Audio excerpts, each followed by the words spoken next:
देखिए, सबसे पहले तो आज इस परिचर्चा में आपने आमंत्रित किया है, इसके लिए मैं बहुत बहुत धन्यवाद देता हूं और लाइव 7 के सभी दर्शकों को मैं जोहार करता हूं। और आपने ज्ञान जी 2 बातें कही, दोनों का मैं एक एक करके उत्तर देना चाहता हूं। सबसे पहले आपने कहा कि महिलाओं को लेकर के नीतीश जी ने जो टिप्पणी की, उसको लेकर के देश स्तर पर जो भर्त्सना उनकी हो रही है, तो ऐसा मुझे महसूस नहीं होता है, क्योंकि नीतीश कुमार जी ने बिहार विधानमंडल की कार्रवाई के दौरान जो बात कही, उनकी बातों का अर्थ महज इतना ही था कि बिहार की महिलाएं शिक्षित हुई हैं और यौन संबंध कैसे बने, सुरक्षित तरीके से कैसे बने, इसको लेकर के जागरूक भी हुई हैं। और इसको जब वह खुद शिक्षित हुई हैं तो वो पुरुषों को भी शिक्षित करने का काम कर रही हैं। यही बात वह कहना चाहते थे। और बिहार में जो महिलाओं का जो प्रजनन दर था वो 4.9% से घट करके 2.9% पर आया है जब उनको शिक्षित किया गया। तो मैं मान सकता हूं कि एक आध 2 शब्द गलती से उनके मुंह से ऐसा निकला जो महिलाओं के सम्मान में, महिलाओं को उस सबसे हानि हुई है, जिसके लिए उन्होंने खेद प्रकट किया है। और नीतीश कुमार जी पहले ऐसे नेता हैं जिन्होंने अपनी गलती को स्वीकार किया है, अपनी बातों के लिए खेद प्रकट किया है, उन्होंने अपनी स्वयं की निंदा की है और अपने आलोचकों की भी अभिनंदन उन्होंने किया है। भारतीय जनता पार्टी के लोग इसको अनावश्यक मुद्दा बना रहे हैं, क्योंकि भारतीय जनता पार्टी के पास अब कोई मुद्दा वहां नहीं बचा है। तो कुछ गोदी मीडिया के लोग और अंधभक्त लोग मिलकर के इसको ऐसा मुद्दा बना रहे हैं कि जैसे नीतीश कुमार जी ने कई बहुत अपमानित करने वाली बात कह दी हो, जबकि नीतीश कुमार जी ने जो महिलाओं के उत्थान के लिए बिहार में जो काम किया है, भारतीय जनता पार्टी के महिला मोर्चा के लोग पुतला फूंक रहे थे नीतीश कुमार जी का।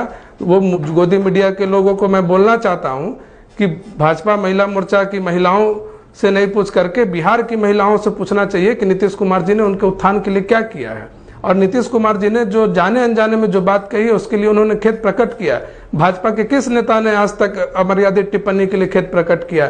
विगत दिनों प्रधानमंत्री नरेंद्र मोदी ने कहा बेटी बचाओ बेटी पढ़ाओ, क्या उन्होंने इसके लिए खेद प्रकट किया है? जब वो गुजरात के मुख्यमंत्री थे तब उन्होंने कहा, एक कांग्रेस के पूर्व केंद्रीय मंत्री की धर्मपत्नी, उसको लेकर के उन्होंने कहा कि 50 करोड़ की गर्लफ्रेंड है, क्या ऐसी बात उनको शोभा देती है? क्या उन्होंने आज तक इसको लेकर के खेद प्रकट किया? और कहीं इसकी ना चर्चा हुई, ना इसका प्रसारण हुआ।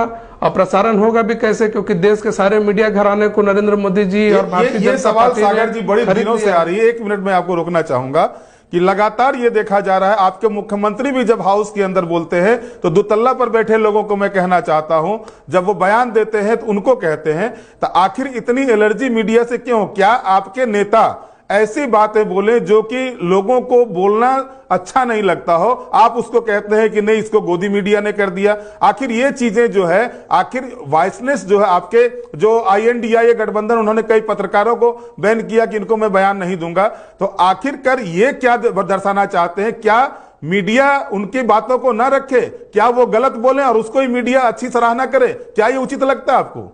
नहीं, देखिए, मीडिया को लेकर के ना हमारे नेता ने कभी कोई टिप्पणी की है, ना हम लोग कभी कोई टिप्पणी करने की हिमाकत करते हैं। मीडिया का हमेशा से सम्मान है और वो चौथा स्तंभ है, उसका सम्मान हमेशा बना रहेगा। हम लोग मीडिया को सिर्फ और सिर्फ, हमारे नेता ने यही कहा है कि भाई किसी का तंत्र बन करके काम नहीं करना चाहिए, किसी दल का प्रवक्ता के रूप में काम नहीं करना चाहिए। देश में कई ऐसे मीडिया घराने हैं जो बहुत ही प्रतिष्ठित हैं, बहुत ही साफ सुथरे हैं, जो अच्छी पत्रकारिता करते हैं और लोगों तक अच्छी खबर पहुंचाते हैं।